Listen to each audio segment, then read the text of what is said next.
Criminal Court, or ICC, has announced plans to move forward with arrest warrants for Hamas leaders and top Israeli officials.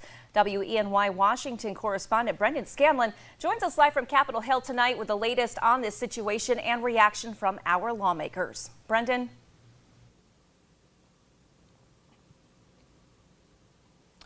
Hey there, Renata. Good evening. Well, Israel's Netanyahu, his defense minister, and 3 Hamas leaders are among those the ICC says they are seeking arrest warrants for on charges of war crimes and crimes against humanity. Now, the Hamas leaders face charges over the October 7th attacks on Israel, where 1,200 people were killed and hundreds were kidnapped, assaulted, and dozens more killed in captivity. It was the largest killing of Jewish people since the Holocaust. Now, for Netanyahu and other Israeli government officials, the charges stem from the war in Gaza, where over 35,000 Palestinians have been killed. That number is based off reports from the Gaza Health Ministry, which is overseen by Hamas. Now, the charges against Israeli officials include causing extermination, causing starvation as a method of war, including the denial of humanitarian relief supplies, and deliberately targeting civilians in conflict. Netanyahu and other Israeli leaders call the warrants against them an outrage of historic proportions.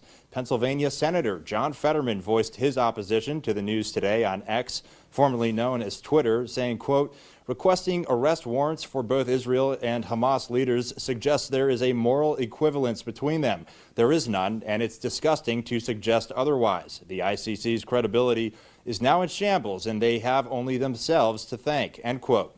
Also this afternoon, the State Department voiced strong opposition and said by doing this, the prosecutor has short-circuited a process that was underway to gather facts. They also said this could impact ongoing negotiations for a ceasefire and to free hostages.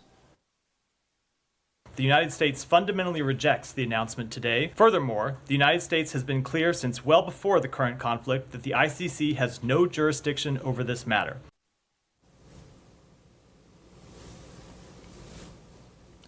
And Renata, Republican Congressman Mark Molinaro also weighed in earlier today on social media. He said, quote, "This is a mistake and will forever damage the credibility of the ICC. There can be no equivocation," end quote. A panel of ICC judges will now consider the application for the arrest warrants. If the court grants that application and issues the warrants, any country that is a member of the ICC would then have to arrest them and extradite them to the Netherlands. Certainly a lot that we're going to be keeping a very close eye on from here in Washington. But for now, reporting live for WENY News on Capitol Hill, I'm Brendan Scanlon. Renata, back to you. All right, Brendan, thank you. Well, a man from Trumansburg was convicted in a Schuyler County court of arson. We'll tell you what prosecutors say happened.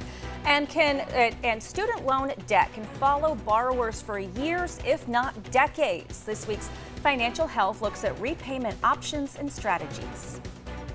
And summer-like temperatures will return tomorrow. I'll let you know when our next chance for showers and thunderstorms will be coming up. But first, a live look at our Mansfield Skycam. You're watching WENY News at 5:30.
from across the Twin Tiers.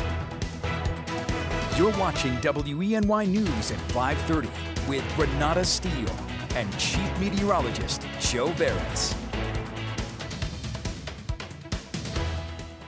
A 46-year-old man pleaded guilty in Schuyler County Court after stealing from